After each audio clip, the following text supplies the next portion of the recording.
Okay, today we're going to look at Teal Swan. So let's check her out. I just decided to basically be the poster child for ritual abuse. I was like, if nobody else wants to talk about this stuff, I'll talk about it. Fine, I'm going to tell you this stuff exists. If you don't want to believe that it exists, then you're part of the problem. It's a secret world full of abuse that many refuse to believe exists. Tonight, one Idaho woman is sharing her story to raise awareness. Just last week, North Carolina police arrested 2 people linked to 2 deaths and satanic rituals. Tonight, one woman shares her story of what she says happened right here in Idaho. Dawn, her story is graphic, and it's hard to hear. On Your Side's Chris Oswald spent 3 hours with her. He's live in studio with her exclusive story. Michelle and Dawn, the topic of satanic rituals has long been taboo. Few speak of the underground world. Criminal cases are rare. It's why a young woman is speaking out about what she calls years of abuse right here in the gem state. Now, I do want to warn you, much of what you're about to hear is extremely graphic, and some of you might find it offensive. It seems like a movie. I won't forgive myself unless I say something. A nightmare. My place that I could sleep was in the bathtub. A living hell. When you side with a victim and you believe a story that somebody has said like me, it puts people in a moral dilemma. I'm essentially asking people to rewrite their entire version of reality. For 13 years, reality for Teal Swan was that of a satanic cult. The young girl who grew up near Preston, Idaho, was taken in by a family friend at age 6. Because I got a front row seat to more than a few of these people. And the reality is that they come from extremely traumatic situations, and that's what turns them off emotionally and makes them not only want to, but capable of doing the things that they keep doing. Life, according to Swan, consisted of abuse, both physically and sexually, and murder. The stories she shares are simply hard to hear. So he'd be driving and suddenly he'd be like 20, 19, 18. He'd like pull over to the side of the road, and that was my cue that I was supposed to get out of the car and then run, basically. And I was supposed to evade him. And so it was like for a timed period of like 2 or 3 hours, I would be trying to run away from him while he tracked me. And if he caught me, I would get punished. Like my rib cage is covered in these scars because he would count coup. Back then, I got really proud of myself when I would get away from him, instead of realizing that I was being chased through the woods by somebody who killed children. How many children did you watch him kill? I can remember, well, him specifically, not the group 5. So you physically watched him kill 5. Yeah. How many did you witness? Probably 7 over the course of my life, I think. Yeah. Teal thought of escaping, telling someone, anything to get out, but fear would stop her. One of the first programs that was done on me like that, he had me breathing and then go through an elaborate visualization where he was walking me through my home, having just told, okay, you just told people about me, and you just told people who you really are. So what do you see hanging from the rafters? I shrugged my shoulders. He goes, do you see that that's your mother? Do you see that her blood is all over the floor? Teal knows many won't believe her. What she says is hard to confirm, but what she shares is also the focus of dozens of investigations around the country. Lieutenant Larry Jones, a former Boise police officer, was instrumental in a Department of Justice report on cult rituals. The report admits crimes like these are hard to prove, but says it is imperative that the cases be solved. In Teal's case, which she says was turned over to police, no charges have ever been filed. I think that we're in a time where we have to open up to these a lot darker aspects of the human psyche. We have to admit that these things go on, and we have to provide ways for both sides of the equation to heal. In most documented cases of ritual abuse, it's often close friends or family who commit the crime. Teal says the issue is bigger than anyone can ever imagine. I think with every single case that we see coming out with this, people are more forced to accept the reality that this stuff occurs instead of just discrediting every single one of us, which has been the status quo for so long. It's really easy to write us off and say we're mentally ill. Most of us who go through these scenarios, we think that, you know, it's happening because we deserve it, or it's happening because we're evil, or some stupid thing like that. Sorry, I'm like... You're okay.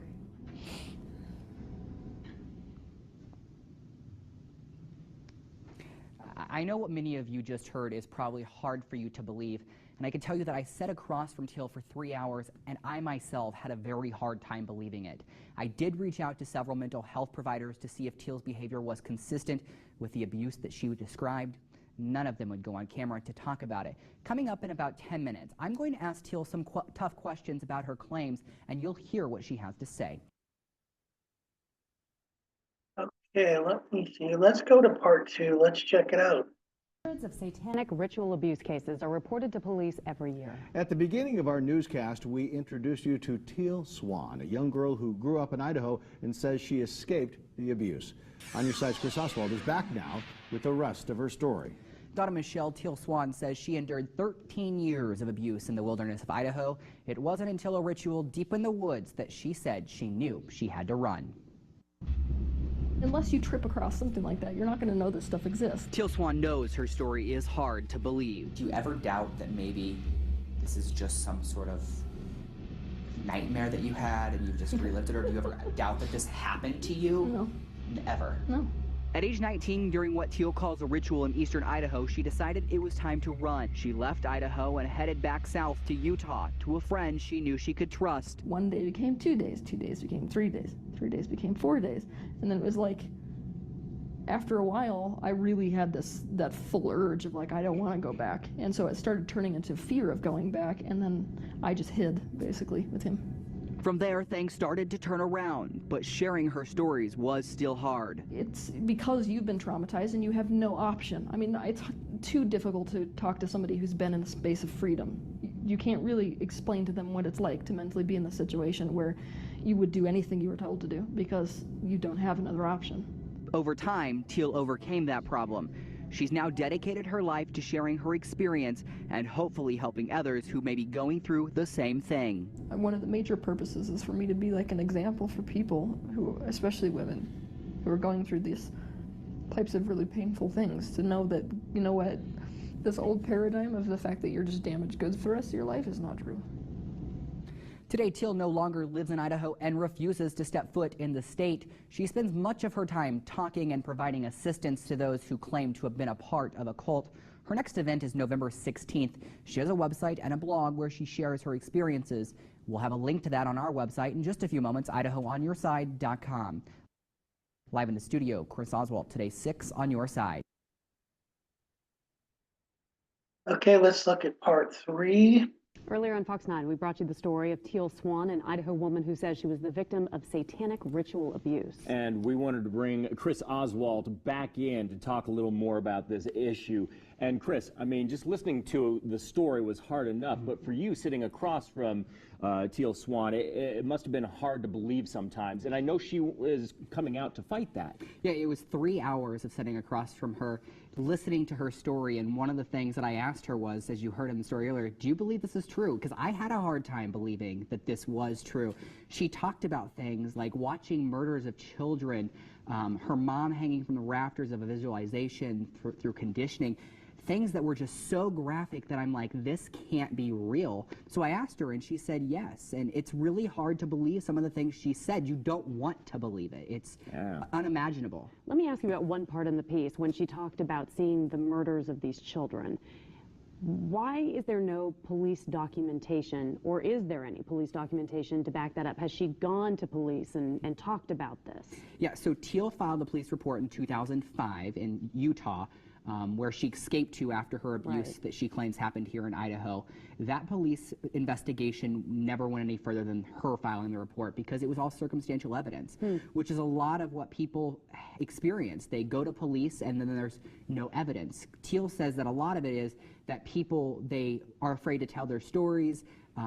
Police can't find the evidence. Things happen so quickly. They move from area to area to area so that way they don't get caught. And it happens in rural areas that are wooded like Idaho and Utah. Did you say that they also would target oftentimes people from immigrants who maybe were afraid to go to the authorities? That's exactly what it is. So you don't hear a lot of missing persons reports of people that are going through this. And Teal says that's because they do target the immigrants who come in, because you have two options when this happens. You can report your child missing, and then you're a known illegal in the country. You then risk deportation, or you can search for your child yourself and likely never find them.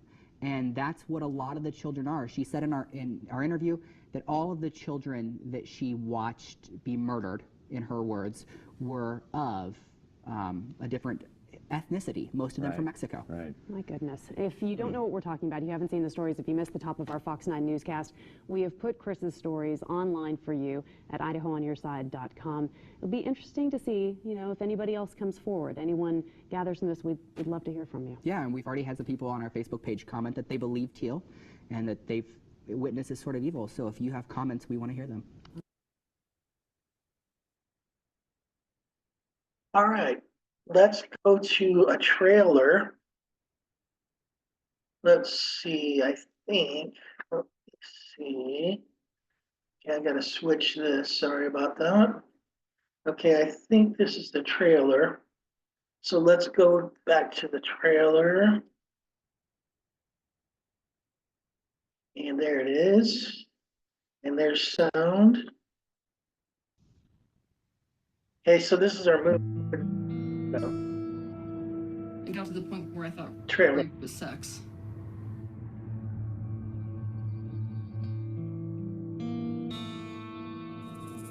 I put tattoos over all of my major scars so I could own my body again.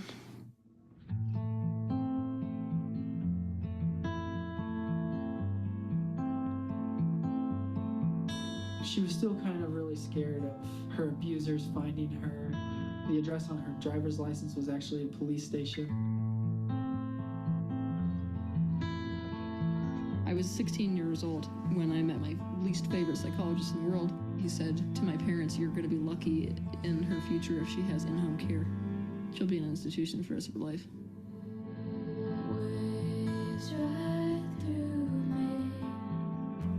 In my humble opinion, our mental health system is so broken in this country that really all they've got is a very haphazard way of diagnosing people and then just throwing pills at them.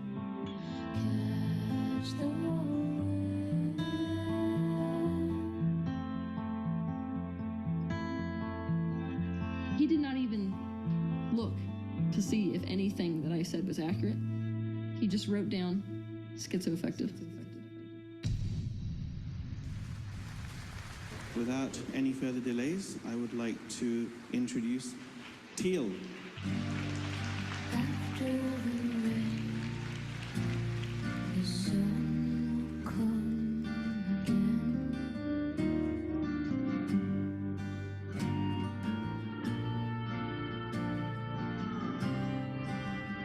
When we were in Chicago, when she picks somebody and then she just sits there and looks at you so matter-of-factly, like you know your question. Watches the clouds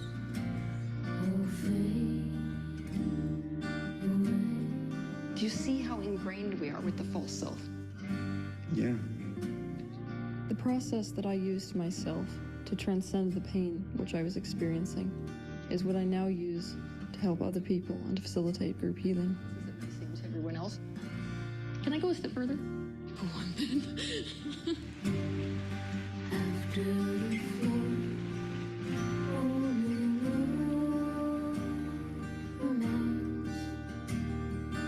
From the time of leaving the forces, I've always suffered with PTSD, and it was a complex time. The way Teal come across in it, it just connected straight away. And literally, within about 10 minutes of watching it, it's like lights coming on in my head. I just felt there's like popping going on, and it was getting through to me, and I couldn't believe how I was feeling.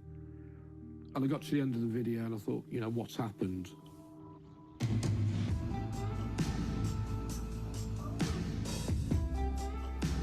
You can dictate how you feel based on what you're focusing your attention on.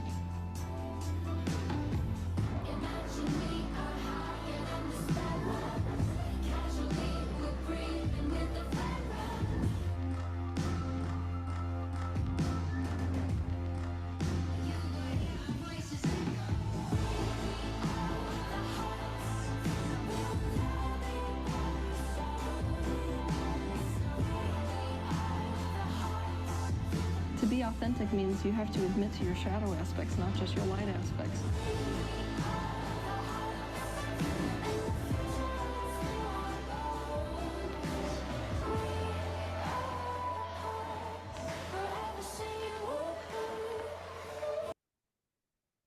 All right, one more. Let me check.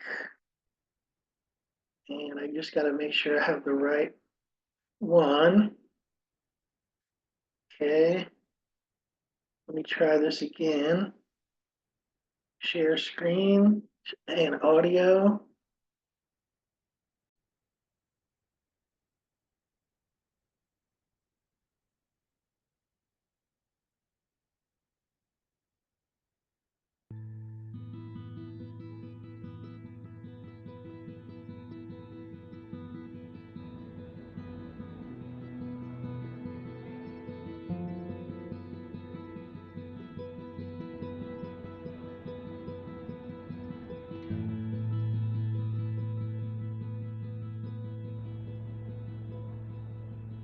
I think a lot of healing comes from a space of vulnerability, but vulnerability is very uncomfortable.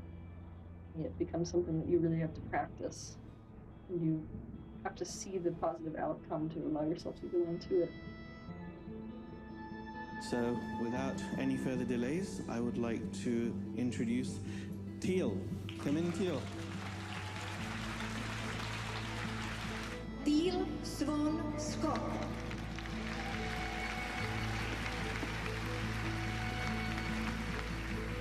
Hello.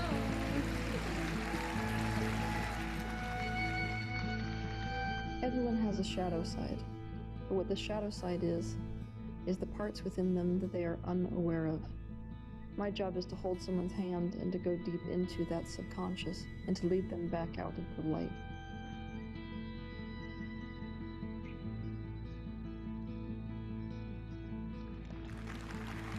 I will tell you that it is possible to heal from absolutely anything. That there is nothing in this life that you can't come back from.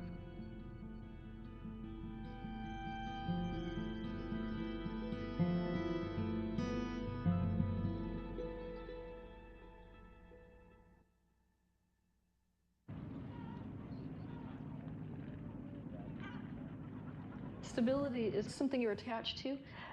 I gotta find stability. I have to maintain. That's actually, you're like facing the opposite direction of what you want.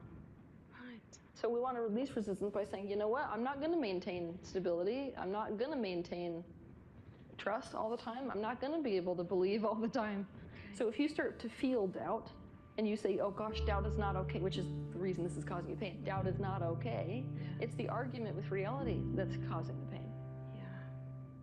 I think most people who come to see me are like every other person on this planet. They just want to find a way to feel good. It's very easy for me to make people feel good because it's very easy for me to chart the distance between where somebody is and where they want to be. I can see that step. Like when you step up on stage and you say, look, I've got a lot of doubts, doesn't it feel kind of like, wow, actually my doubts just felt like a lot less just because I'm sitting up here talking about the fact that I have doubt. I want you to like really acknowledge the fact that the true pain in this situation is not about the fact that you don't have the confidence. It's about the fact that you have not given yourself permission to feel a lack of confidence. It's that you've made that wrong. Shadow essentially means anything that is not exposed to the light of consciousness. It's the stuff that we lost our conscious awareness of because we rejected it and denied it and disowned it a long time ago so that we could try to be as perfect as we could so that people could love us enough. I know this goes back a long, long way. Okay. This goes back to my very early childhood. Yes. You know, I know I could give you all of the, you know, helpless mothering and all the rest of it. Why is it hopes? I want it. That's what I want. You want to hear that? Oh, yeah. I can. Wow, did you see that? Look at that. Well, I sort of feel like it's so uninteresting. You know, you've all got your own stuff, haven't you? It was like a solid minute worth of you invalidating your own emotions. When we disown aspects of ourselves that we don't like, all the positive aspects that are attached to those negative aspects are also lost. From my mother, I was the mother. I was the mother right from the beginning. And that was fine, because I'm an old soul.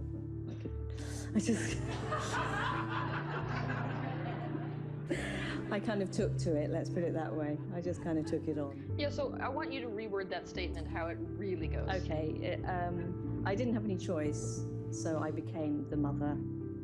and I knew how to do it, but it did deprive me of the experience of being a small child.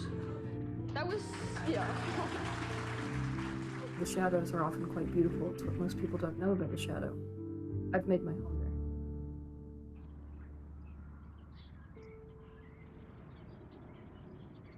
Hello, everybody. Today is an incredibly magical day, and that I've been waiting for a really long time. I have an incredible guest today. Teal Swan is known around the world as the spiritual catalyst, and the most important, Teal was born with extrasensory abilities, the abilities to perceive auras, as well as the perceived universal energies that are all around us. All right, let's begin with the first question. Most people in our culture, they associate spirituality only with people who are willing to go off the grid and meditate under a tree, completely forgetting about their physical appearance. What is your take on this? I think to start off, we're starting with a flawed premise, which is that there is a spiritual world and then there is a physical world. The physical world is not separate from what we could call a spiritual, non-physical world. In fact, this physical, tangible world you see before you is an extension of that non-physical spiritual world. So anything that takes place in the realms of thought, non-physical realities, intention, is going to affect the physical reality, because this is just a manifested version of that. Yeah. Amazing answer. I love it.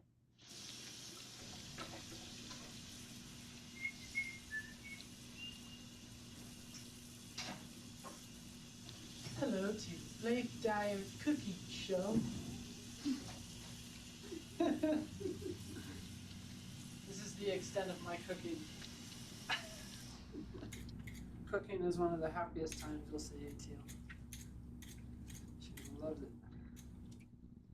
Ironically, I met Teal at a party because she doesn't go to parties. I just remember the first time I saw her, it was just, you know, kind of like intense connection, just eyesight, you know, it was like a laser. And she always says the first time she remembered me was running through the house and then jumping off of the porch into a pile of leaves.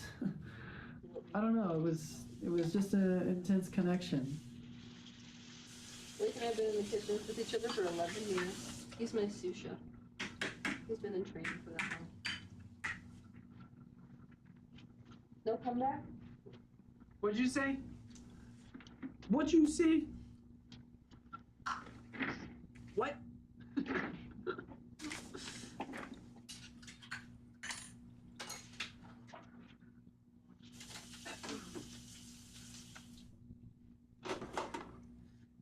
So the energy that you cook with goes directly into the food. So my food tastes like a clown? Yeah, probably. I have pure positive focus when I'm cooking. This is my one way to de-stress that I've found that's completely reliable and consistent. Because food is a lot more complicated than people make it. Like we look at this and we say we're gonna eat a tomato, right? But a tomato is made up of all of these different things. This is actually made up of soil, it's made up of rain, it's made up of sunlight. So you're essentially eating sunlight when you eat a tomato.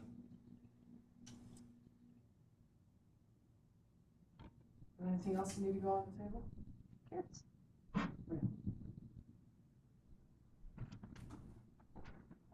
Good job.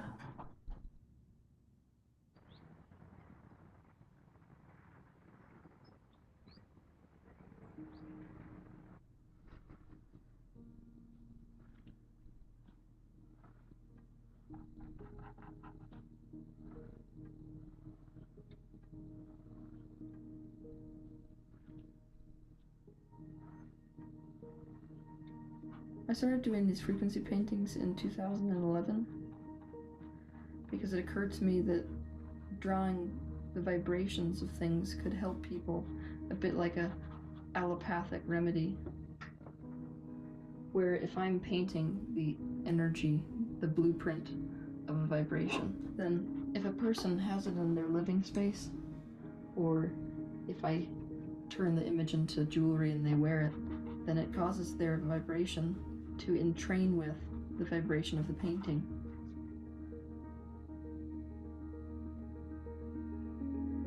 I think it's quite interesting also for people to be able to see the energetic reality which is underlying our physical reality.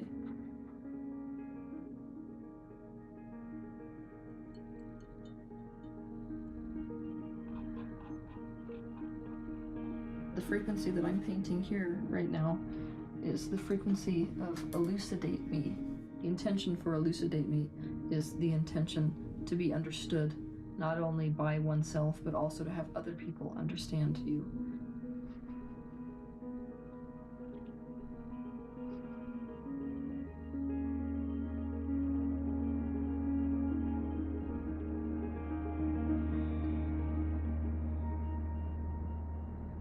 I was born with clairsentience, clairaudience, claircognizance, and clairvoyance. When I was a small child, this was pretty disturbing to parents that didn't understand what those kinds of abilities were like, what they meant, whether it was an illness or a gift. They were struggling to understand what was going on with me and struggling to find somebody who knew how to help them with whatever was going on. I think she was not as smiley a baby as a lot of babies. She seemed to be more pensive.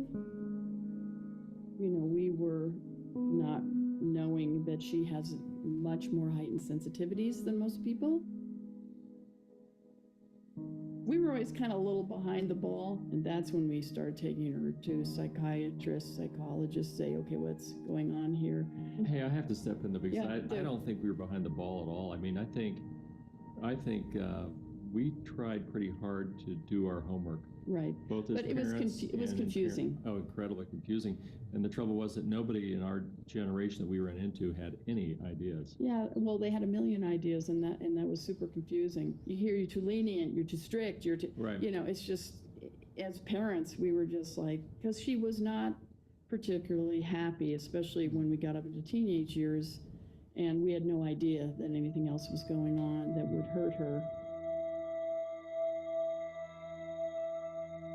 We trusted somebody and his wife that we shouldn't have trusted, and that's a cautionary tale for everyone, that it can happen right under your nose and you don't know it. And that has been a horrible thing for us.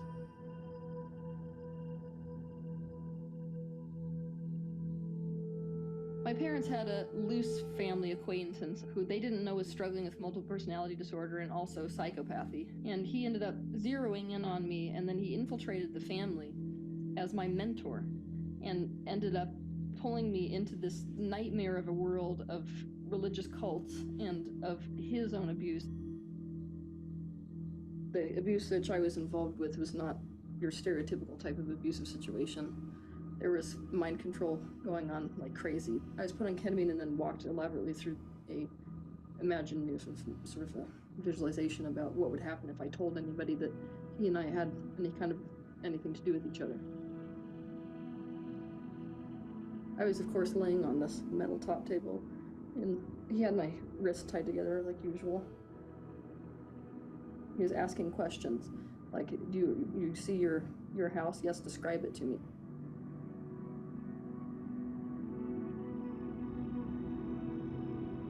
Then he'd say, do you see what's hanging on the beams in the kitchen?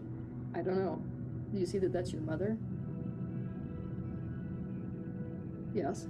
Do you see that she has no skin? Yes. Then he walked me through, so not only my mother being skinned to death, he walked me through my father being disemboweled, he walked me through my brother being ripped apart, like limb by limb. So it's not just that they tell you, it's not just that they threaten you that they're going to kill everybody, it's that they walk you through visualizations where that's what you see. And if something like that is implanted in the subconscious mind, it's like it becomes way more real, and I have no reason not to believe him.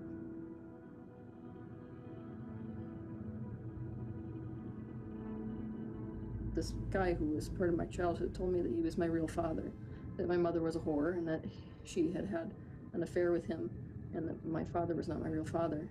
And not only that, that he walked me through another visualization another day, basically telling me that I had come in as a demon and overtaken the body that you see before you, and kicked out the soul of the little girl who actually belonged to my parents. So I had no reason to think otherwise. It's like, why would somebody in your mind as a young kid, when you don't know about pedophiles and you don't know about cults and you don't know about any of this stuff, my thinking was like, why else would it be happening?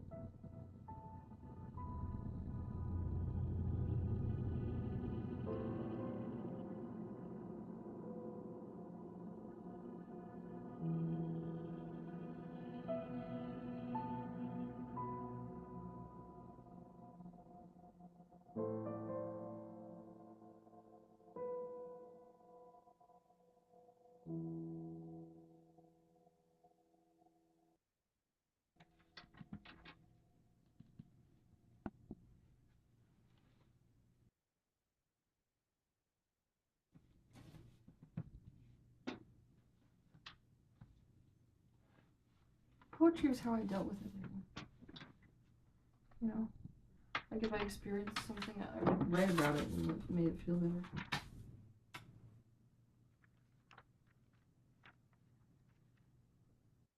This is the oldest journal that I have in my box. It's from 1992. I was 7 going on 8. It was assigned to me as a school project by my teacher in elementary school. What I'm completely blown away by is the fact that any teacher could read what I wrote as an 8-year-old child and not put 2 and 2 together. There's no sweet faces anymore. It's titled A Child's Nightmare. There's no sweet faces anymore, only hitting, slapping, and screaming. The dreams of unknown, fear. Why are you doing this? Humans are the only ones that do this. You take your feelings out on the only innocent ones, the frightened children, scared to fight back, and even ask why. Why must I ask this question? I don't need much, if only you took the time to care. You don't see what you are doing. Child abuse. Crazy, right? That picture was taken of me when I was 6 years old. The exact year that I was inducted into the cult.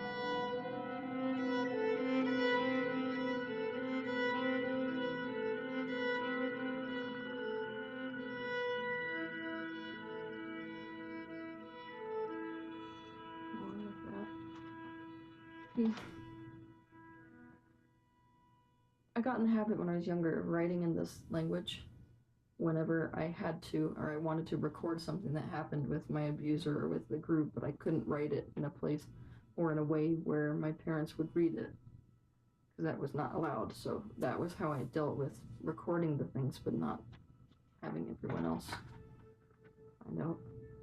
This is another this is another very typical page. So here there is an event which occurred when I was with the group or when I was abused, and then what would normally happen is that would send me into a downward spiral, and at that point I was heavily addicted to cutting. So on top of the injury I was sustaining here, I would usually come back and then the next day I would cut, and so this is the next day. So you have the direct correlation. This is me going through an abusive situation. This is me cutting as a result of what I went through and then writing about it. This is actual blood which I smeared in there.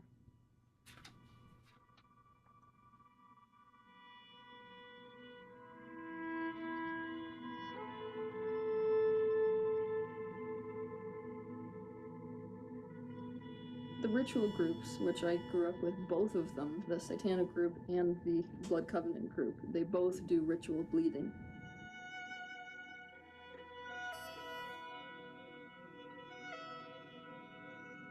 My body is fairly covered in scars now at this point.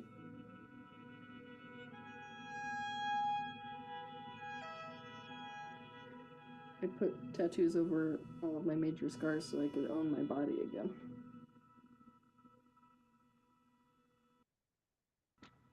Can I just open it to the page and not like do anything with this? I don't want to see this one. Yeah. All right.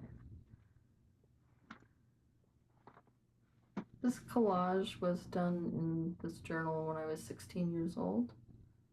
I was visiting with a psychologist at the time who had suggested that they wanted to see me do some art that represented what my life was like at that point in time. So I had the opportunity to express what my life was like. And this was what I came up with. And basically the way you feel when you look at this picture is the way that my life felt. It was a nightmare.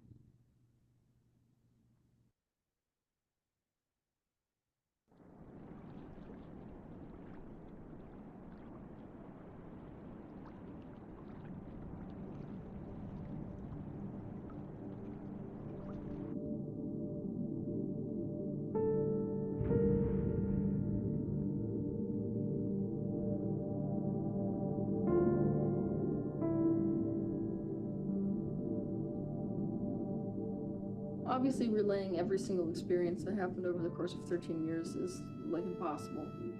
Because 13 years is a super long time, and this story is incredibly complicated. I was going back and forth between my parents and him.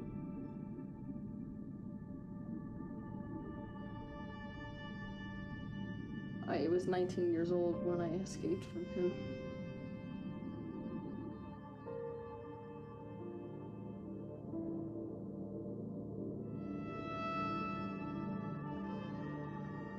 The man who I work with now, Blake Dyer, who is like the most fabulous human being alive. I had only met him twice in my life. We weren't close. It was just like a acquaintance. So I started to think about the idea of maybe driving and running away to go be with him. This is the journal that I was writing in when I got away from my childhood abuse. This is Blake, actually. That's what he looked like when I first met him. He was a complete hippie. He has this innocence about him, though. I just knew I could trust him immediately.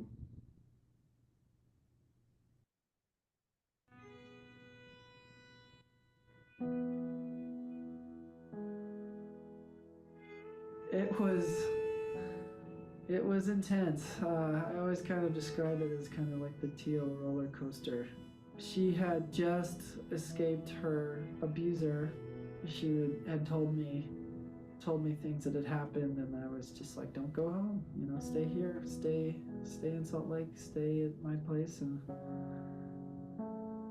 don't go back. You don't need to deal with that anymore.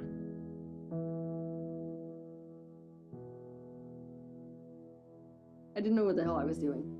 I was just like, what did I just do? Did I just run away? I just ran away. That can't happen. It's just that this person was so unconditionally loving to me and was so fabulous that, I mean, I woke up to him making breakfast for me. That's not the kind of treatment I was used to, and so I just stayed that day, and then I stayed the next day, and then I realized I would get in real trouble if I went back, and so I stayed the next day, and Blake was like, look, I'll hide you. Don't go back ever, and so I didn't.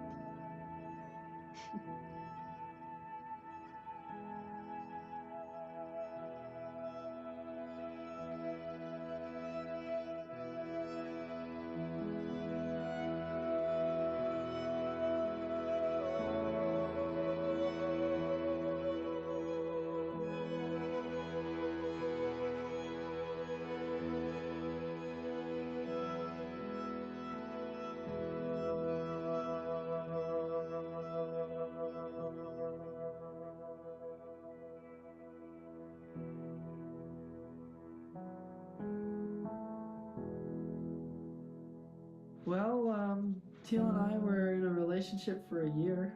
The intensity of that year, you know, I'd come home and she'd be cut up on her arms, just all up and down and bleeding in the bathtub, and I had never seen anything like that before. I was just kind of in shock, and at the same time just trying to be there for this person that no one had really stayed, you know, for her or been there, and just kind of like just been there, unconditionally loving, and I just wanted to be that. I could never figure out Blake. It was really confusing to me. I'll be honest, it's not like the relationship didn't instantly. I mean, it felt good to be treated that way, but I didn't think I deserved it. So I could not understand why he was being the way he was, and it took forever for me to be able to let it in. I just didn't understand. I felt guilty. Like it's probably good because I stopped using men, but I didn't understand why somebody was treating me that nicely. I didn't understand how somebody could value me as a person. So I think I just didn't know. I sabotaged a lot in my life based on not feeling like I could relate to why people were being nice to me,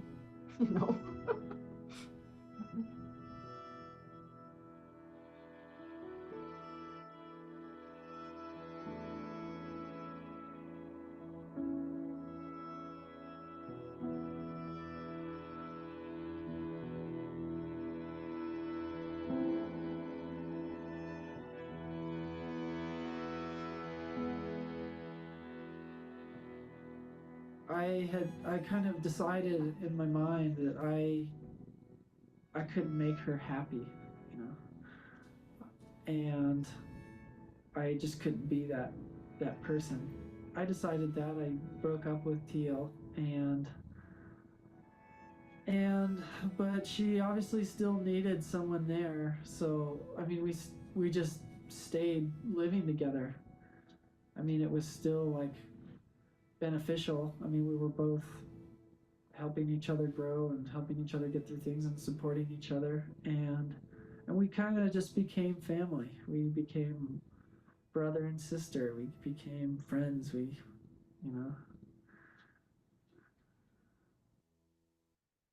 So we moved to Park City, Blake and I, and we lived in this house, which we nicknamed the Blue House, and I started doing spiritual stuff.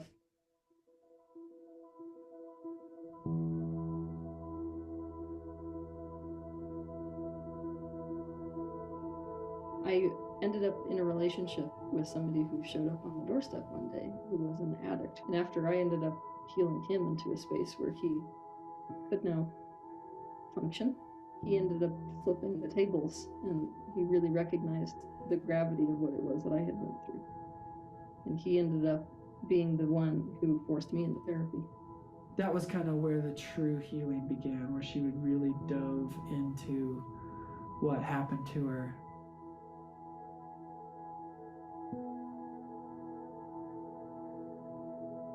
And for the first time, I was received with this attitude of, I'm so sorry that you had to experience that. And the level of that compassion sort of snapped me. It was probably the worst experience of my entire life, I have to say. I would love to say it was so beautiful, it felt so good. No, it was awful. It was absolutely awful. And I said a few times in the beginning that I don't know really whether recovery has, been worth that experience.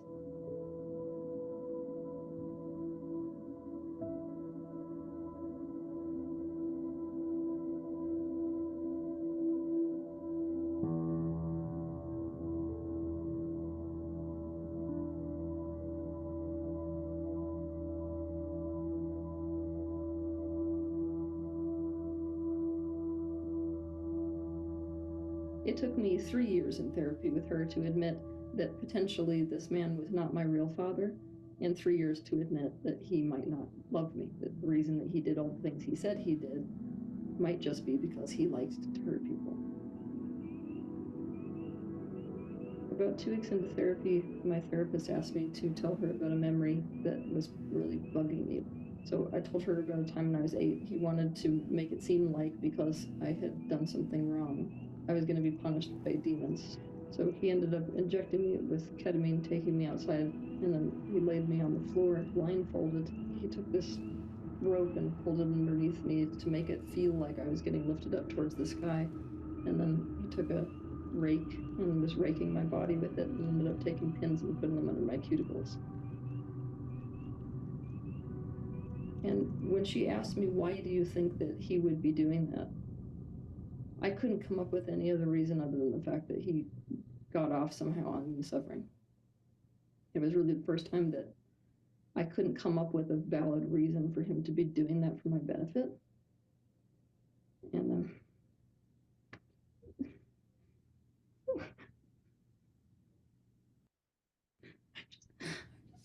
I just lost it. I couldn't handle my past, I couldn't handle my life, so I went home that day and I tried to hang myself.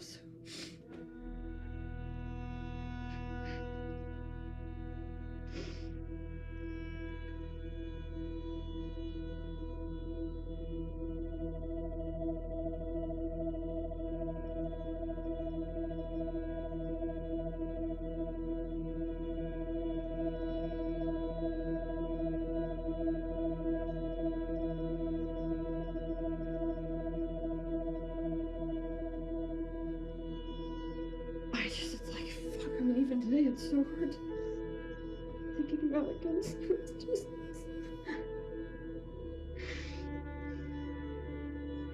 just don't know sometimes. Still, like, how to keep going forward with some of those memories.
I realized that day that it was always an option to kill myself. Like, I literally could do that 15 minutes from now if I wanted to, and so I developed this practice for myself, which was that if I can kill myself in 15 minutes, what am I supposed to do with the next 15 minutes? And then that turns to, if I can kill myself in an hour, what will I do with this hour? And then that turns to, if I can kill myself tomorrow, what do I do to today? And you just keep extending it, and it's hard for a lot of people to relate to, but there are emotional states on this earth that are so low that it becomes your relief. The promise that you can always kill yourself becomes that tiny thread of hope that allows you to live today for the moment. It's so depressing to say it. It's true.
I made my suffering okay the minute that I realized that there was suffering on both sides of the gun.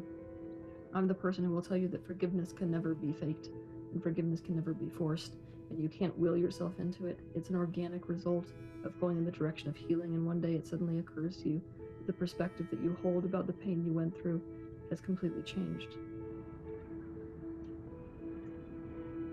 I found hope in the idea of meaning. A part of me felt like there has to be a reason that people go through what they go through, and what I went through must have some kind of grand master plan behind it. After all, there's so much synchronicity in the world. Synchronicity builds a kind of hope. So to me, I think it was the potential that maybe there is a greater reason why these kinds of things are happening. But there's a bigger picture to why we're living here. I can make it. It's so far. God, you are so heavy, Winnie. You used to be so little. Look what I'm holding. Look what kind of logs I'm holding. Can you see the logs? My son, Winter, affected my healing journey more than anything else. I was totally unprepared for the amount of expansion and the amount of healing that would come from having a child. Because you are completely unprepared for the amount that you will love that thing until it comes out of you and you look at it and you're like, oh my God, I never knew what love was until this moment. And when you know that kind of love, suddenly every choice in your life really, really is important.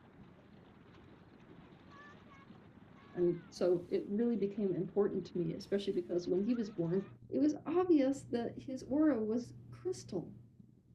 Now, my aura is indigo. The next level of spiritual color is crystal, which is like even more of a spiritual color. So here I am panicking, crying, really crying, thinking, my son is going to suffer just like I suffered. I can't live with this. I don't know what to do about that. And then I kind of caught myself and got a grip, and I was like, you know what? If I'm going to teach him how to live with this type of stuff, which he obviously inherited, I'm going to have to learn how to live with it myself. Can you show me your favorite spot in this area, right around here? Right next to Mama. Right here. That's my favorite spot. My favorite spot is wherever Mama is.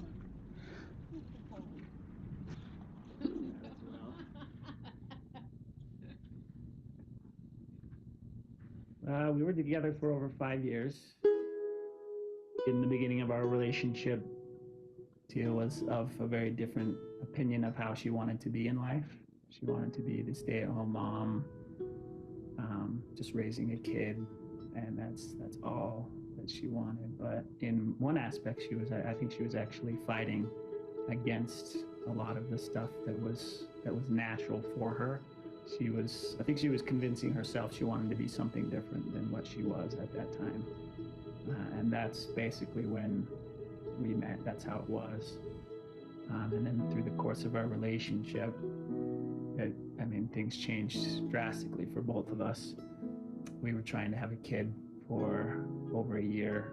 When a child or something like that comes into your existence, you're kind of forced to face some of those things, especially if they're as blaring in your face as they were to Teal. So she finally started realizing her real path, which was, she thought was to be a mom, but I never thought that was the case.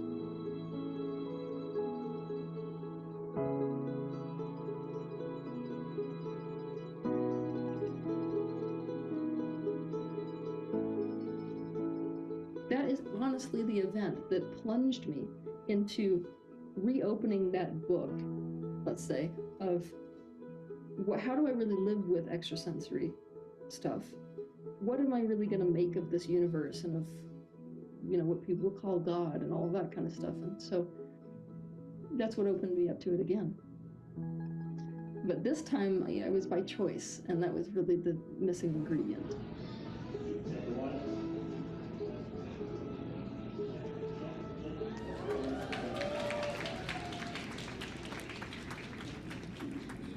I'm going to pick on you a little bit because you know me very well, see? No, I know. I was expecting it. I'm Okay. actually excited about it. He came all the way to Atlanta to get picked on. Actually, this is my first time ever done anything like this. I've never flown before. Good. I've never What? ridden a bus before. Like, I've never even traveled outside of the state by myself without, like, my family. So this is really big for me, like, outside of my comfort zone. Well done.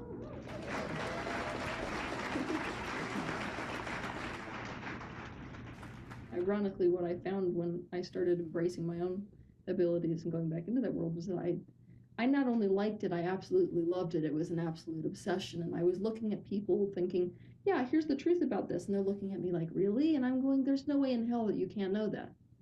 Oh my gosh, if you can't know that, there is so much to do. Well, I just got out of a 14-year marriage. Why do you feel shame about that? Because I feel I broke his heart. And I couldn't fix it. Can you break someone's heart? No. Are you sure? Well, intellectually I know, but... Well, good. For anyone that sits in this chair, I'm not going to be talking to you on an intellectual level. We're only ever going to be talking on an emotional level, because guess what? The universe does not care what you say. It cares how you feel. So if I feel shame, then my life is going to reflect shame. Doesn't matter what I'm telling myself. That's why affirmations don't work.